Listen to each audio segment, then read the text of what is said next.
দেশে সাম্প্রতিক সহিংস পরিস্থিতিতে আগুন এবং ভাঙচুরের ঘটনায় এখনো পলাতক নরসিংদী, গাজীপুর, সাতক্ষীরা, শেরপুর কারাগারের অনেক আসামি। উদ্ধার হয়নি লুট হওয়া সব অস্ত্র। এতে নিরাপত্তাহীনতায় রয়েছেন এলাকাবাসী। প্রতিনিধিদের পাঠানো তথ্য ছবি নিয়ে ডেস্ক রিপোর্ট।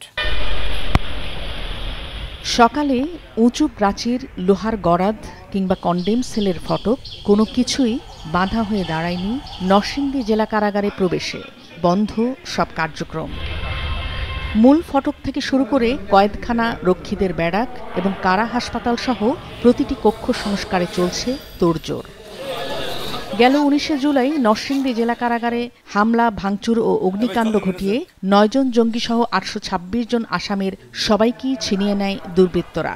লুট করে নেয় 85টি আগ্নেয়াস্ত্র এবং 8015 রাউন্ড গুলি। পরে বিভিন্ন সময় 6 শতাধিক আসামি ফিরে এলেও 3 জঙ্গিসহ হত্যা ও নৃশংস কর্মকাণ্ডের সাথে জড়িত অনেক আসামি এখনো পলাতক।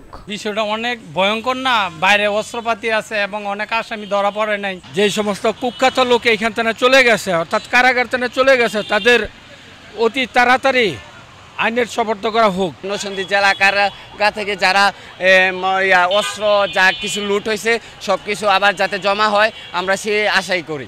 ইতিমধ্যে 600-এরও অধিক আসামি আত্মসমর্পণ করেছেন, আমাদের থানা এবং কোর্টে গিয়ে আত্মসমর্পণ করেছেন। আমরা শুনতে পেরেছি যে নরসিংদীর বাইরেও আরও কিছু জেলায়ও কিছু পলাতক আসামি গিয়ে সেখানে কোর্টে আত্মসমর্পণ করেছেন। সার্বিক বিবেচনায় আর বাকি যে আসামিগুলো এখনো বাইরে আছেন, আমাদের বর্তমানে আসামিদেরকে তাদের গ্রেপ্তারের কার্যক্রম চলমান আছে। এদিকে সংঘর্ষ চলাকালীন গাজীপুরের কাশিমপুর কেন্দ্রীয় কারাগারের হাই সিকিউরিটি জেল থেকে 209 জন আসামি পালিয়ে গেলেও তাদের কেউই এখনো ফেরত আসেনি।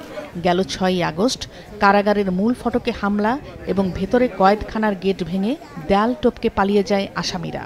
এ সময় কারারক্ষীদের সাথে সংঘর্ষে 6 আসামি মারা যায়। যেতরে পালাইছে তাদের এই তাড়াতাড়ি ধরা উচিত, কারণ এরা যদি বাইরে থাকে সাধারণ জনগণের জন্য এটা ক্ষতির দিকে যাবে আর কি।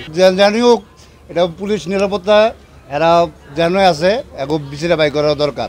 দেখলো তো তাদের সহ যত পুলিশের কাছে সব দেওয়া। পুলিশ সারা দেশে যখনই অ্যাক্টিভ হবে, তারা তখন কাজ শুরু করতেছে, তারা তখন ওই ঠিকানাগুলো, ওই নামগুলো, সে ছবি সহ দেখে দেখে তারা গ্রেপ্তার করবে। এছাড়া 5 আগস্ট অতর্কিত সন্ত্রাসী হামলায় সাতক্ষীরা জেলা কারাগার থেকে 596 বন্দী পালিয়ে গেলেও এ পর্যন্ত নিজ উদ্যোগে ফিরে এসেছে 500 জনের মতো। বাকিরা এখনো পলাতক। একই দিনে দুর্বৃত্তদের হামলা, ভাঙচুর ও অগ্নিসংযোগে শেরপুর জেলা কারাগার থেকে 518 জন আসামি পালিয়ে গেলেও এখন পর্যন্ত ফিরে আসেনি তাদের কেউ।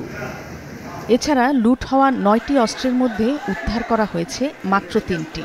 অপরাধগুলো পুনরাবৃত্তি ঘটতে পারে এই আশঙ্কায় সরকারের কাছে দ্রুত অনুরোধ জানাচ্ছি যেন তারা তাদেরকে দ্রুত ধরে পুনরায় কারাগারে প্রেরণ করে।